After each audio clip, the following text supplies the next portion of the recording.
Hi, it's Carol. And Tim's here too. And today we want to introduce you to the Bloomberg Daybreak podcast. We certainly do. Every day, Nathan Hager, Karen Moscow, and Amy Morris bring you a roundup of the top stories from Wall Street to Washington and around the world. It's all in the Daybreak podcast feed by 6 a.m. each morning. And today, for our Business Week audience, we bring you a sample of the show. Click the link in this description to subscribe to the Bloomberg Daybreak podcast on Apple, Spotify, or anywhere you listen. Good morning, I'm Nathan Hager. And I'm Karen Moscow. Here are the stories we're following today. We begin with the guilty verdict for Sam Bankman-Fried. It took a jury less than 5 hours to convict the FTX co-founder of 7 counts of fraud and conspiracy. Bloomberg's June Grosso begins our team coverage. It's not a surprise because the evidence against him was overwhelming. And I think what did it is Sam Bankman-Fried took the stand in his own defense. And when a defendant takes the stand that way, the whole thing in the jury's mind becomes a credibility game. How credible do they find him? Bloomberg's June Grosso says Sam Bankman-Fried faces as much as 20 years in prison on each of the most serious charges. He'll be sentenced in March. Well, Nathan, Bloomberg legal reporter Ava Benny Morrison was in the courtroom during the verdict, and she continues our team coverage. He was pretty emotionless. He was asked to stand up by the judge when the jury delivered its verdict. He faced the jury box. He held his hands in front of him, and it looked like he was staring down at the floor as the foreperson for the jury confirmed guilty to each of the 7 charges.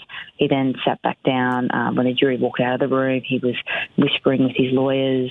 He was nodding a lot. While he wasn't very emotional, his parents were. They were holding each other. His dad doubled over at one point.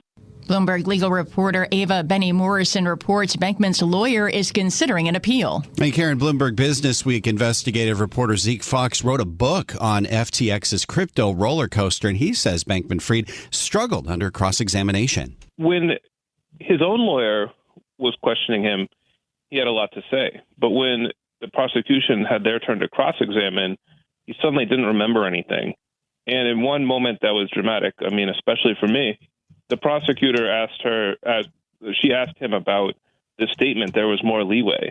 And he said, I don't remember saying anything like that. She whipped out a copy of my book, Number Go Up, and walked it over to him, like a hard copy, and was like, turn to page 224. In Bloomberg Businessweek, Zeke Fox adds the conviction is the first in a wave of legal action against crypto companies. Nathan, now to the other major trial happening in New York, Donald Trump's $250 million civil fraud case. The former president's 2 oldest sons took turns on the witness stand, denying any role in preparing their company's financial records. Afterward, Donald Trump Jr. addressed reporters. Before even having a day in court, I'm apparently guilty of fraud for relying on my accountants to do, wait for it, accounting.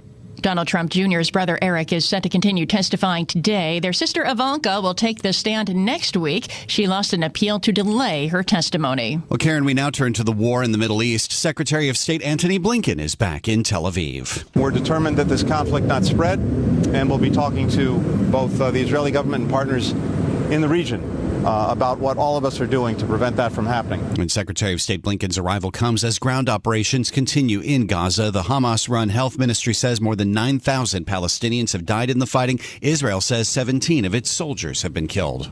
Well, Nathan, the House has passed the Aid for Israel bill, but Bloomberg's Ed Baxter reports it may have a troubled future. This is a victory for House Speaker Mike Johnson, but it looks as if it is dead to become law. Senate Majority Leader Chuck Schumer has been saying taking funding from IRS enforcement is a bad idea. And President Biden is out saying if it were to hit his desk, he would not sign it. House Speaker Johnson says it will get done. There is absolutely no equivocation here. We have to stand with Israel. And Republican Congressman Tom Cole says there are different paths to get the aid. We have a lot of unspent money. We ought to use that toward a more important purpose, and that's Israel. So the issue's far from settled. Ed Baxter, Bloomberg Radio. Okay, Ed, thank you. Turning to markets, shares of Apple are down more than 3%. The world's most valuable company reported its fourth straight sales decline, and its warning holiday revenue will be about the same as last year. Angelo Zeno is senior equity analyst at CFRA Research. it's not the most favorable landscape out there for PCs, even though the broader PC landscape appears to have found some sort of footing for the time being. But at the end of the day, the consumer landscape is still very challenging in nature. CFRA's Angelo Zeno says the results also suggest Apple's facing a deceleration in China.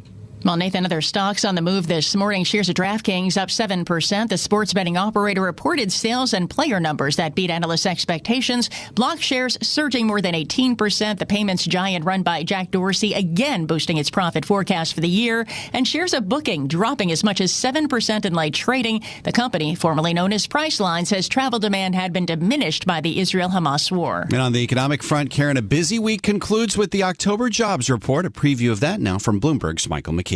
Fed Chair Jay Powell says a tight labor market could lead to another rate move, which means markets will parse the October jobs report, trying to determine what it signals. Is hiring still much stronger than what's needed to absorb an increasing labor force? Have higher interest rates led companies to pull back on hiring or even start letting people go? Are companies still paying up to attract workers? While the Fed will also see the November payrolls report before its next meeting, Powell says it will take several months of data to make any decisions. Michael McKee, Bloomberg Radio.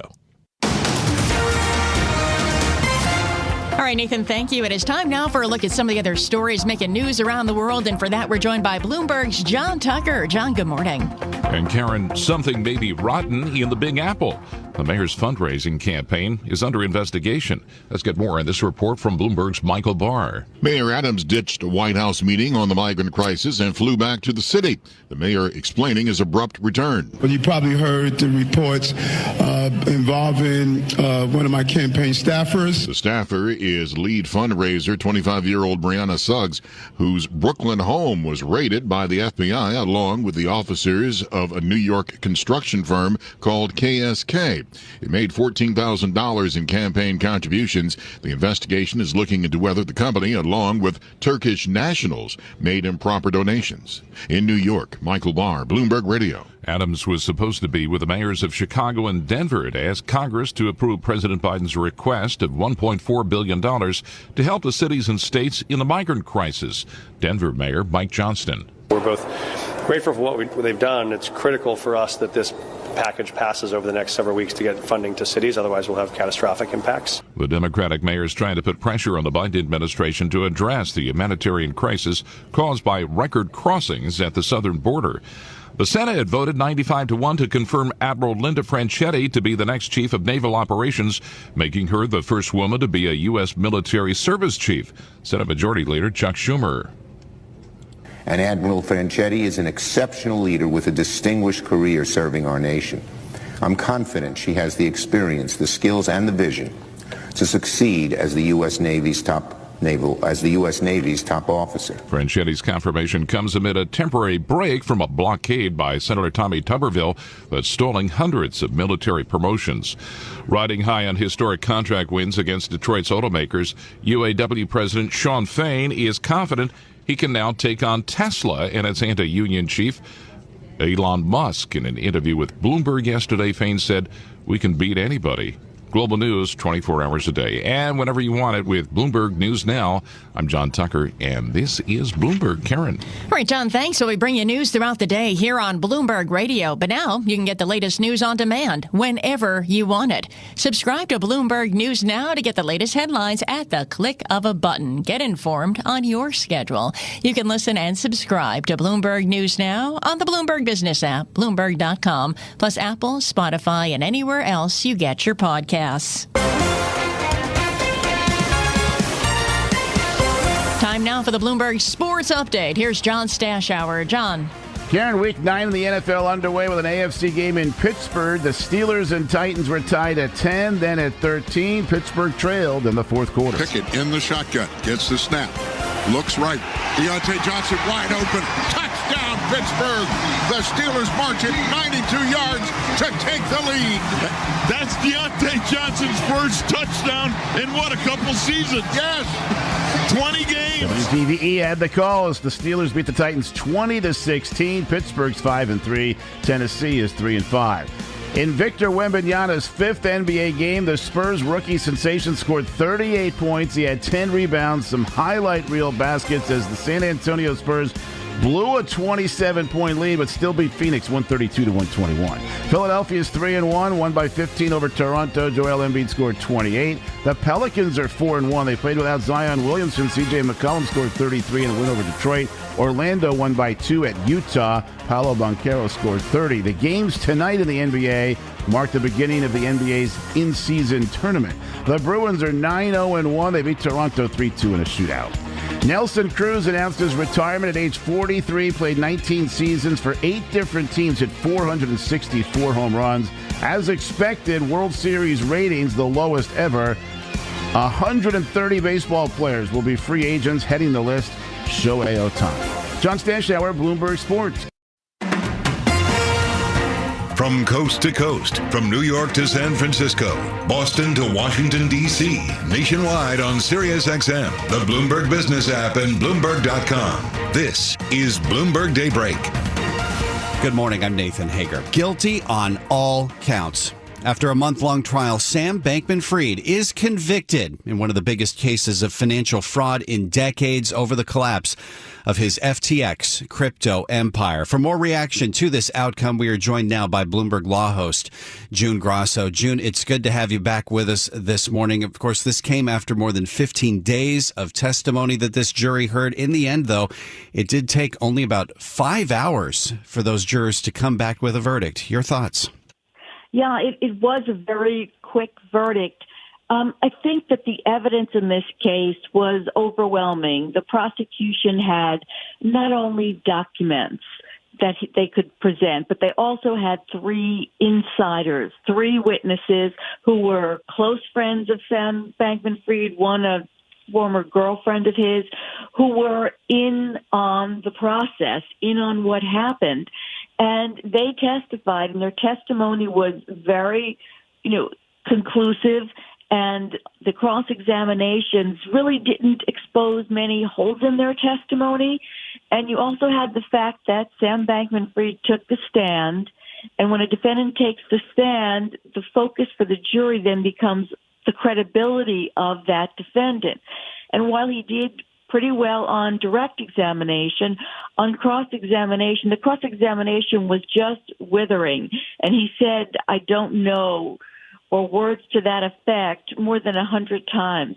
So I think that in this case, his taking the stand, which was a risky move. Everyone knows that it's a risky move for a defendant to take the stand, and it worked against him here. Was that the biggest mistake that Sam Bankman-Fried made, to take the stand? Or is there something more that he could have done to try to rebut that testimony from, as you say, what used to be his closest friends, his inner circle? Well, it's hard to say. I don't want to characterize it as a mistake, really, because I don't know that he had any other choice. The evidence against him, as I said, was building. He had those witnesses who turned against him. And really, what else could he have done but take the stand? He really had no other recourse. It was sort of forced on him. As the trial was going on, the question, will he take the stand or not? And the analysis was, well, he has the kind of personality to want to take the stand. Look at all the times he's talked in the media. But everyone knew that on cross-examination, he was going to be confronted with not only the testimony of the 3 people who were closest to him at FTX and Alameda Research who turned on him, but also all the statements that he made, all the times he talked to the media about FTX after the bankruptcy. So, but what else could he do? It was a Hail Mary pass, and he took it. But, the choice was really, there really wasn't much choice because it was so overwhelming at that point that, he had to take the chance. And there was, as you mentioned, so much overwhelming testimony against him before he took the stand. And even before that testimony, he lost a number of pretrial motions that kept him from calling expert witnesses. And of course, there was that moment even before he was allowed to testify before a jury where he got on the stand in front of the judge to argue for being allowed to testify about advice from his lawyer. So, he had a number of hands tied behind his back, didn't he? Yeah, I think, so many of the motions, every big one that I can think of, the judge ruled against him. And in particular, he was on the stand, as you mentioned, about 3 hours testifying before the judge, so the judge could decide whether or not he could use an advice of counsel defense. And that was really critical to his defense. His lawyers and he wanted to say that what he did because he was relying on the advice of his attorneys.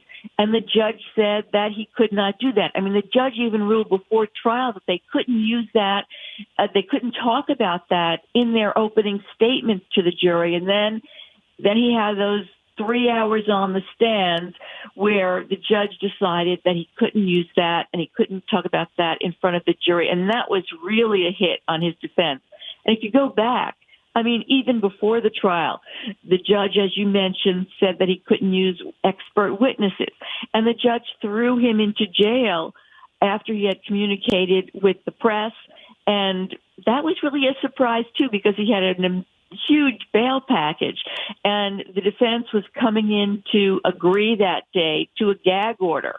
Instead, the judge decided that he was going to throw him into jail weeks before the trial. And that really puts a strain on the defense in more ways than one. I mean, not only did he not have his Adderall when he was in jail, not have the right dose of it, but he's a vegan and he didn't get the kind of food he eats. He didn't get the kind of foods at the Brooklyn Detention Center.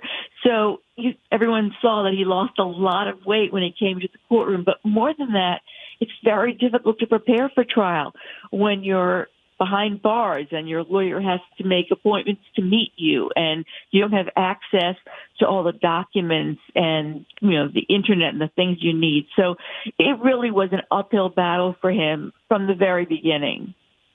And so we've had this uphill battle go on for just about a month. After a relatively quick jury decision, we are expecting that Sam Bankman-Fried and his lawyers are going to appeal this verdict. How do you expect that to go now? Well, they have a lot of issues that they can appeal on, and they're the ones that I was just talking about, the judge turning down the advice of counsel and the expert witnesses, and I'm sure they have a lot more from what happened at trial, but it's very difficult to get a conviction reversed on appeal. It happens, but it's very difficult because a lot of these decisions are what they say, in the discretion of the judge, and the appellate court won't touch a lot of these decisions if they feel that it was in the discretion of the judge, and that these may all fit in that category. So, they do have a lot to talk about. They do have a lot to raise on appeal, but, it's another uphill battle for him. This is Bloomberg Daybreak Today, your morning brief on the stories making news from Wall Street to Washington and beyond. Look for us on your podcast feed at 6 a.m. Eastern each morning on Apple, Spotify, and anywhere else you get your podcasts. You can also listen live each morning starting at 5 a.m. Wall Street time on Bloomberg 1130 in New York, Bloomberg 99.1 in Washington, Bloomberg 106.1 in Boston, and Bloomberg 960 in San Francisco. Our flagship New York station is also available on your Amazon Alexa devices. Just say, Alexa, play Bloomberg 1130. Plus, listen coast to coast on the Bloomberg Business app, Sirius XM Channel 119, the iHeartRadio app, and on Bloomberg.com. I'm Nathan Hager. And I'm Karen Moscow. Join us again tomorrow morning for all the news you need to start your day right here on Bloomberg Daybreak.